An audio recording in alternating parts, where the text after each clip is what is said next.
लेकिन जग्गू तो बला का तेज़ निकला। उसे यूं ही पत्तों की सरसराहट महसूस हुई, वो लपक कर एक जानिब झुक गया और ईंट शाएं की आवाज़ से उसके सर के ऊपर से गुजर गई। लेकिन दूसरे ही लम्हे उसे यूं लगा जैसे किसी बच्चे ने रोते हुए उसका नाम लेकर पुकारा था। और जग्गू को ये सुनकर यूं लगा जैसे काटो तो लहू नहीं, क्योंकि ये किसी और की नहीं, उसके अपने बच्चे की आवाज़ थी। और फिर ये लम्हा उसके लिए क़यामत से कम ना था कि अगर वो जाप छोड़ता तो उसे मज़ीद नुकसान का अंदेशा था, और अगर यूं ही बैठा रहता तो वो अपने मज़ीद नुकसान को बचा सकता था। लेकिन वो सिर्फ सर पटक कर रह गया। उसे अच्छी तरह मालूम हो चुका था कि उस पर किया गया वार खाली जाते देखकर उस जाप के मौक्किलों ने उसके ख़ानदान के एक और मेंबर की भेंट ले ली थी। उसे हर नया जाप सीखने के लिए एक बलिदान देना पड़ रहा था।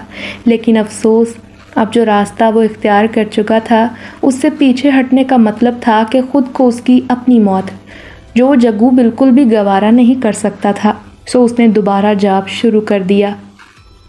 अभी उसने जाप का मज़ीद आधा हिस्सा मुकम्मल किया होगा कि उसे यूं महसूस हुआ जैसे कोई उसके आसपास लंबे लंबे सांस ले रहा हो। वो उसके इस कदर करीब था कि जग्गू को अपने चेहरे और गालों पर गरम गरम सांसों की हवा बाकायदा महसूस हो रही थी। फिर अचानक जैसे किसी ने ज़ोरदार फूंक मारकर चबूतरे पर जलती मोमबत्ती को बुझा दिया और दूसरे लम्हे चारों जानिब अंधेरे का राज हो गया।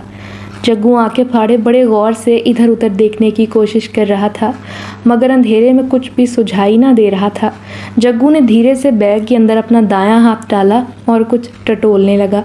जल्द ही उसके हाथ में माचिस थी। उसने फ़ौरन एक दिया सलाई जलाई और दूसरे ही लम्हे उसके मुंह से खौफनाक चीख निकल गई। बिल्कुल, जी हाँ बिल्कुल, उसके चेहरे से सिर्फ 6 इंच की दूरी पर एक इंतहाई बदशक्ल भयानक चेहरा मौजूद था जो स्याह था। वो अपना भयानक मुंह खोले अपना दायां हाथ ऊपर उठाए उसके सामने था और उसकी उंगलियों में मौजूद लंबे नाखून आधे मुड़े हुए थे। उसके खुले मुंह से निकले गंदे और नोकीले दांत काफ़ी भयानक मंजर पेश कर रहे थे। जग्गू ने काफ़ी मुश्किल से खुद को संभाला, लेकिन इससे पहले कि वो अपने बचाव के लिए कुछ करता, उस भयानक चेहरे वाले ने उसे एक थप्पड़ रसीद कर दिया। जग्गू को जैसे ही थप्पड़ लगा वो दूर जाकर गिर गया। वो ख्वाब में भी नहीं सोच सकता था कि उसे यूं अचानक वो चेहरा थप्पड़ मार देगा। थप्पड़ इंतहाई ज़ोरदार था।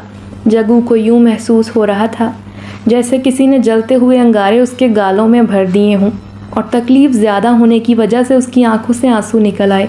अभी वो सदमे से संभला भी नहीं था कि उसी चेहरे ने उसके सर के बालों को अपनी मुट्ठी में पकड़कर ज़ोरदार झटका दिया। जग्गू के मुंह से दोबारा चीख निकल गई। जाप वगैरह वो भूल चुका था। समझ में नहीं आ रहा था कि इस तरह अचानक जाप के दौरान उसके साथ ये मारपीट वाला क्या किस्सा था। फिर अचानक एक ख्याल उसके जहन में बिजली की तरह कौंधा कि हो ना हो उसने जाप के दौरान कोई एक गलती कर दी थी। फिर उसे अपने गुरु ज़्यूस की ये बात याद आ गई कि अगर उसने जाप के दौरान कोई गलती की तो उसका खमियाजा वही भेंट वाला होगा।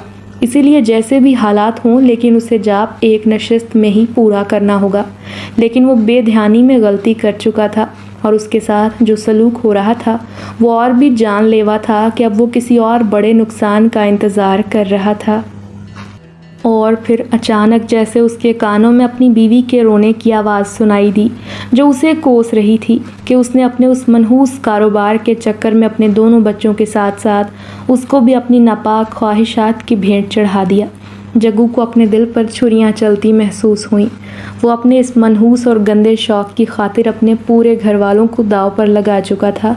अब तो वो फंस गया था, कुछ नहीं हो सकता था। लेकिन जो कुछ उसके साथ हो रहा था वो बहुत तकलीफ दे था। वो चेहरा उसे मुसलसल अजियतें देने में लगा हुआ था। हर बार उसका एक नया सितम होता। आखिरकार जग्गू इंसान था, कब तक उसकी मार सहता। मुसलसल मार खाने के बाद और एक ज़ोरदार मुक्के की ज़रब ने जैसे उसके सीने को फाड़ दिया हो। वो लहरा कर एक तरफ गिरा और दूसरे लम्हे उसकी आंखों में रोशनी ना रही। उसका बेजान वजूद ज़मीन पर एक कीड़े मकोड़े की तरह पड़ा हुआ था और वो भयानक चेहरा शायद अपना काम पूरा करके गायब हो चुका था और दोबारा चारों तरफ सन्नाटे का राज था। यूं लगता था जैसे यहाँ कुछ हुआ ही ना हो। ज़्यूस मसीह जग्गू को भेजकर खुद एक चिल्ला काटने में मसरूफ़ था। वो जग्गू की हिफाजत के लिए उसकी पुश्त पर था उसने उसे तमाम जाप समझाकर रवाना करते ही खुद उसको अपनी तसव्वुराती आँख के ज़रिए देख रहा था। जग्गू के चबूतरे पर पहुंचकर जाप पढ़ने तक वो उसे अपने एक इल्म के ज़रिए बखूबी देख पा रहा था। फिर जब जग्गू ने पे दर पे जाप में गलतियां करना शुरू कर दी तो ज़्यूस समझ गया था कि अब जग्गू का बचना बहुत मुश्किल है, क्योंकि उसने जाप में गलतियां करके अपने साथ साथ अपने बीवी और बच्चे को भी मौत के रास्ते पर डाल दिया था। और फिर जो कुछ हुआ वो अपने एक इल्म के ज़रिए सब देखता रहा, और जब जग्गू उस भयानक चेहरे के हाथों मौत के घाट उतारा गया तो उसने भी अफसोस करते हुए अपना चिल्ला ख़त्म किया और बेचैनी से सुबह होने का इंतज़ार करने लगा। और फिर सुबह का उजाला फैलते ही ज़्यूस सीधा उसी जगह पहुंचा जहां जग्गू रात भर एक लाश की तरह बेयारो मददगार पड़ा था। चूँकि यहाँ ज़्यादा जंगली जानवर ना थे, इसीलिए लाश महफूज रही, वरना अब तक लाश का कीमा बन चुका होता। उसने जग्गू की लाश को एक जानिब बने कुदरती गड्ढे में फेंक कर उस पर मिट्टी वगैरह डालकर बंद कर दिया और उसका बैग लेकर वापस अपने घर की जानिब चल दिया।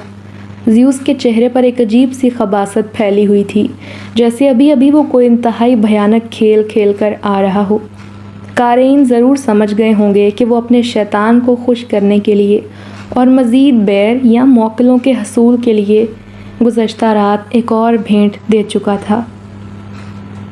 Please like, comment and subscribe the channel Shehzad Khan Horror Stories, and thanks for watching.